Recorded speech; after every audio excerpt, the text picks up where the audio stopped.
जय हिंद, जय भारत। कुछ लोगों की फैमिली आईडी में आज कुछ लोगों की फैमिली आईडी में आज भी इशू आ रहे हैं। आज भी उनकी फैमिली आईडी के अंदर जो डेट है, डेट ऑफ बर्थ है, वो गलत है। कईयों का नाम गलत है। अब करने वाले ने करा है या सिस्टम की अपनी वेरिफिकेशन होगी गलती से सॉफ्टवेयर की वजह से, पर उनको बहुत इशू आ रहा है। अभी कई आईडी मेरे पास है, उन आईडी के अंदर जैसे कि उनकी दिव्यांग पेंशन आती है, हैंडीकैप पेंशन, उसमें लिखा हुआ है कि उनकी इनकम 1 से 1 लाख 40 के बीच में आ रही है फैमिली आईडी के ऊपर। और जबकि सिर्फ उनकी एक पेंशन आती है। अब पेंशन कौन सी आती है? दिव्यांग पेंशन कैटेगरी कौन सी है? मान लो ब्लाइंड है, मान लो 100% का वो आ रहा है सर्टिफिकेट के ऊपर। दिखा ना वो सर्टिफिकेट, दिखा ना पिता का सर्टिफिकेट, दिखा ना हैंडीकैप वाला। तो उसके ऊपर जो मेंशन है इनका आके ब्लाइंड है, तो ब्लाइंड बंदा अदर लेबर का काम कैसे कर सकता है? और दूसरा उसके ऊपर ऑप्शन ही नहीं था, रिटायर पेंशन का ऑप्शन आ रहा था। तो रिटायर पेंशन से इनको मजबूरी में अदर लेबर करना पड़ा। अब अदर लेबर का आ गया तो इनकम आ रही है 1 से 1 लाख 40 के बीच में। उनकी वजह से इनकी इनकम बढ़ गई है, 1 लाख से 3 लाख के बीच में हो गई है। बच्चे जो दिहाड़ी मजदूरी करते हैं, जो इनकी पत्नी है खुद की स्वयं की, उनका खुद का है आ रहा है अदर लेबर, जबकि वो घर पे रहती है। सरकार के द्वारा कोई पेंशन मानी जाती है दिव्यांग पेंशन पति के ब्याह पे, जब 100% की दिव्यांगता होती है, तो उनका वो भी गलत हो रहा है। अब 1 साल से इनकी इनकम ज़्यादा आ रही है, अब 1 साल से इनको परेशानी हो रही है।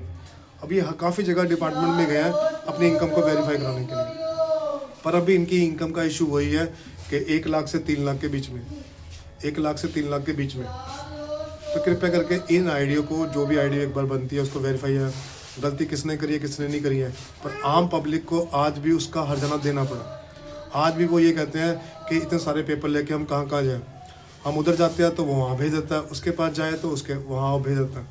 तो इसकी सिर्फ इतनी डिमांड है या रिक्वेस्ट है कि जो आईडी बनती है किसी वजह से वो गलत बनी है तो कुछ भी है, उस डाटा को तो वेरीफाई किया जाए। अब इनका सर्टिफिकेट इनके पति का बना नहीं हुआ था, इन्होंने उसको ऑनलाइन करवाया और वो जो आज यूडीआई कार्ड बनते हैं वो बनाया, उसमें मेंशन हो गया और उन्होंने अप्लाई भी कर दिया। अप्लाई भी इनके 6 से 4 महीने हो गए शायद, तो इन्होंने अप्लाई भी कर दिया कि ये दिव्यांग पेंशन लेते हैं। उसके बाद भी उनकी इनकम कैटेगरी चेंज ही नहीं है, और दिव्यांगता का जो फैमिली आईडी पे ऑप्शन दे रखा है दिव्यांग पेंशन का, वो इम्प्लीमेंट ही नहीं होता। जब उस पर क्लिक करते हैं तो वो शो ही नहीं करता, वो वहीं आके स्टॉप हो जाती है। तो इनके जब वो सॉफ्टवेयर में प्रॉपरली वर्क करेगा तभी वहाँ दिव्यांग लिखा जाएगा, तभी वो डाटा मैच होगा, तभी जो इनकी पेंशन आती है 25 से 50 हज़ार के बीच में रेशो बनेगा। तो मैं चेक कर रहा हूँ कि फैमिली आईडी के सॉफ्टवेयर में इशू ये आ रहा है कि OTP भी वेरीफाई नहीं कर रहा। तो बताओ, एक बंदे की अगर साइड वर्क नहीं करेगी तो वो 1-2 घंटा कैसे बैठेगा? उसके साथ दूसरा बिल जुड़ा होता है, क्या पता उनका वोटर कार्ड का काम हो, क्या पता उनका कोई और काम हो, तो वो 1-2 घंटे उसी में लग जाते हैं उनको आइडेंटिफिकेशन के। और ये अपना सब काम छोड़ के यहाँ आते हैं। और बच्चा कोई काम कर रहा है, कहीं पर दुकान पे काम कर रहा है, तो वो छुट्टी लेके आएगा। अगर वो ज़्यादा टाइम हो जाएगा तो उनका बॉस उनको फ़ोन करेगा कि ऑफिस में क्यों नहीं आए, तो वो हबड़ में यहाँ पर भी उसका काम नहीं बनेगा, उधर भी काम नहीं बनेगा। तो कोई भी ये सरकार के द्वारा कैंप लगाए जाते हैं, तो मैं तो कहता हूँ एरिया वाइज कैंप लगाओ। उस एरिया में अगर कुछ वेरिफिकेशन करनी है तो एक गली के अंदर अगर 10 घर है, 10 घर को बुला लो, उनकी एक दिन में वेरिफिकेशन कर लो, अगले दिन दूसरा कैंप बुला लो। अगर 7 गलियाँ हैं तो 7 दिनों में 7 गलियों के काम हो जाएंगे। नहीं होते तो उसको मल्टीप्लाई कर दो, 14 दिन कर दो, आधी गली का काम आज होगा, आधी का कर लो। तो मुझे लगता है कि आने वाले टाइम पे फिर उस गली का कोई और काम रह जाएगा, क्योंकि सारा डाटा ही सही हो जाएगा उनका। हिंदुस्तान के अंदर डेटा ही गलत है। एक डेटा में लिखा हुआ है वो दिव्यांग नहीं है, दूसरे पे लिखा वो दिव्यांग है। एक पे लिखा है वो अदर लेबर का काम करता है, दूसरे पे लिखा है वो कंस्ट्रक्शन का काम करता है। एक पे लिखा है वो हाउस वाइफ है, दूसरे पे वो करते हैं कंस्ट्रक्शन वर्कर। सरकार बहुत सारी स्कीमें लगाती हैं, पर वो स्कीम हर किसी के मापदंड के हिसाब से है। अब कई लेडीज़ को है हाउस वाइफ से करवा लेती है कंस्ट्रक्शन वर्कर, वो कह रही इसमें हमें पैसा आएगा, वो 18,000 की कोई स्कीम निकली है तो उसमें हम करेंगे, तुम्हारे पैसे आएंगे। वो सिर्फ उन्हीं के लिए जो काम करती है उस कैटेगरी के अकॉर्डिंग वही लिखवाएगी, अदरवाइज वहाँ से आपका पेज बच जाएगा।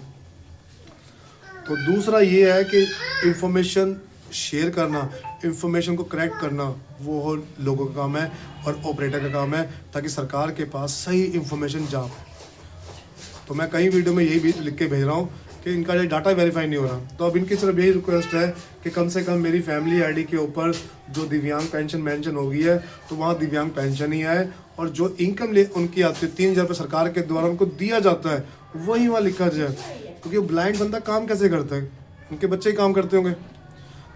तीसरा क्या है, कहीं की शादी होगी, उन्होंने मैरिज सर्टिफिकेट बनवाया नहीं था, उनको पता नहीं था, तो उसकी वजह से उनके नाम नहीं कट रहे, वो आज भी उनके साथ जुड़े पड़े हैं।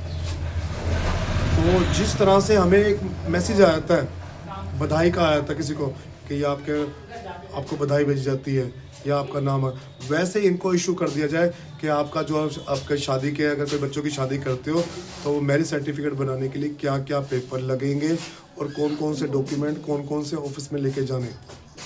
और किसी वजह से वो काम नहीं करता तो उनका नंबर लेके हमसे कंसल्ट करना है कि उन्होंने वो काम क्यों नहीं करा।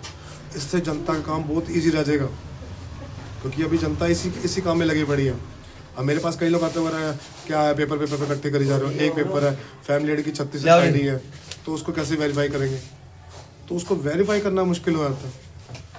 तो ये सारी रिक्वेस्ट है इन लोगों की, तो इनकी भी एक रिक्वेस्ट है कि 1 साल से जो ID रुकी पड़ी है, कम से कम उसको डाटा वेरीफाई हो, ताकि इनको बार बार परेशानी ना हो। और एक और रिक्वेस्ट है, जो मेरी रिक्वेस्ट भी यही है कि सॉफ्टवेयर अपडेट किए जाए, उस सॉफ्टवेयर के ऊपर लोक अलार्म लगाए जाए। हाँ, कुछ लोग ऐसे हैं जो बार बार छेड़खानी करते हैं, पर कुछ ऐसे लोग भी हैं जो बार बार छेड़खानी नहीं करते, वो भी उस मापदंड में फंस जाते हैं। जैसे जो जायज लोग हैं उनकी भी पेंशनें कट गई हैं, वो विधवा हैं बेचारी, उनकी पेंशन कट गई है, उनका खेतों के बीच में रह रहे हैं उनकी पेंशनें कट गई हैं, जो 60 साल की हो चुकी किसी वजह से उनके डॉक्यूमेंट में कुछ गड़बड़ी थी, उनकी पेंशनें नहीं बन रही। तो डॉक्यूमेंट आधार कार्ड होगा, वोटर कार्ड होगा, पैन कार्ड होगा, जन्म प्रमाण पत्र, स्कूल का सर्टिफिकेट होगा, उन पे सब पे नाम, डेट ऑफ बर्थ, पिता का नाम, माता का नाम एक जैसा होना चाहिए, ताकि आने वाले टाइम पे इनकी पेंशनों में या इनका कोई भी सरकारी काम में इशू ना आए। जय हिंद, जय भारत।